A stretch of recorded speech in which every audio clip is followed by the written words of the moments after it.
نہیں please us offer کو ضائع مت کرنا. دیکھیں ہمیں نہیں پتا پھر رمضان ملے نہ ملے. پچھلے سال کئی لوگ تھے جو ہمارے ساتھ تھے, اس سال نہیں ہے.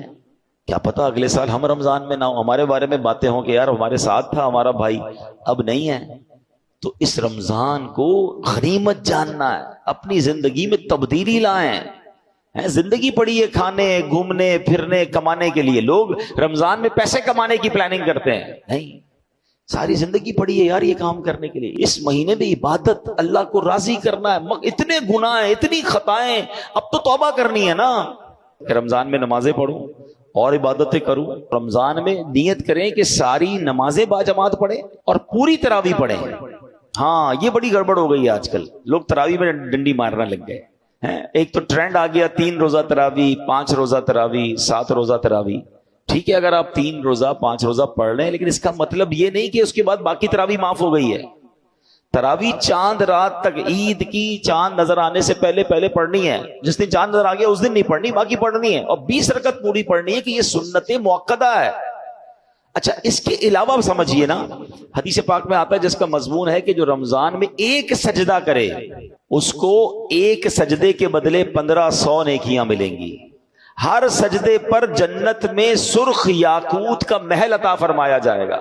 اور فرمایا ایک درخت ایسا اسے جنت میں دیا جائے گا, اس کا سایہ اتنا بڑا ہوگا, اس کی ڈائمنشن اتنی بڑی ہوگی کہ گھڑ سوار یعنی ہارس رائڈر 500 سال تک دوڑتا رہے اس کا سایہ ختم نہیں ہوگا, یا اتنا سایہ ہوگا. اب مجھے بتاؤ یہ ہر سجدے پر انعام ہے. مبارک کونے جو پوری تراویح پڑھتے ہیں. 20 تراویح پڑھیں تو کتنے سجدے ہو گئے؟ 40 سجدے ہو گئے. 40 سجدے پر 1500 نیکیاں ملے تو 60,000 نیکیاں. 40 جنت کے گھر, 40 جنت کے درخت ملتے ہیں اس کو جو پوری تراویح پڑھتا ہے. اب کچھ لوگوں نے 8 پڑھ کے چلے جانا ہے, تو خود سوچے کتنا بڑا لاس کر رہے ہو اپنا. جو پڑھتے ہی نہیں وہ خود سوچے میں کتنا. بلکہ میں تو کہتا ہوں صرف تراویح کیوں, تہجد پڑھنا رمضان میں آسان ہو جاتا ہے. بندہ جو ہے وہ سحری میں تو اٹھتا ہی ہے, تو 2 رکعت تہجد پڑھ لے, 4 رکعت پڑھ لے, 12 رکعت تک پڑھی جا سکتی ہے. اللہ بس توفیق دے, ذہن مل جائے. اور سحری کے وقت دعا کرنا یہ خاص دعا کی قبولیت کا وقت ہے.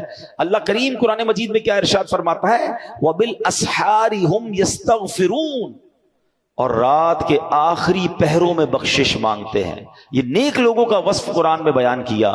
سحری میں اٹھیں, ایک تسبیح استغفار کی بھی پڑھ لیں, استغفر اللہ استغفر اللہ استغفر, دعا کریں اور پھر سحری کر لیں. 10 منٹ پہلے اٹھ جائیں نا. یعنی ایک سجدے پر اگر مجھے ایک جنت کا گھر مل رہا ہے, جنت کا درخت مل رہا ہے, 1500 نیکیاں مل رہی, تو کیوں سستی کرنی ہے؟ ساری رات گھومنا پھرنا, کرکٹ کھیلنا, پتہ نہیں کھانا پینا, اسی میں قوم لگی.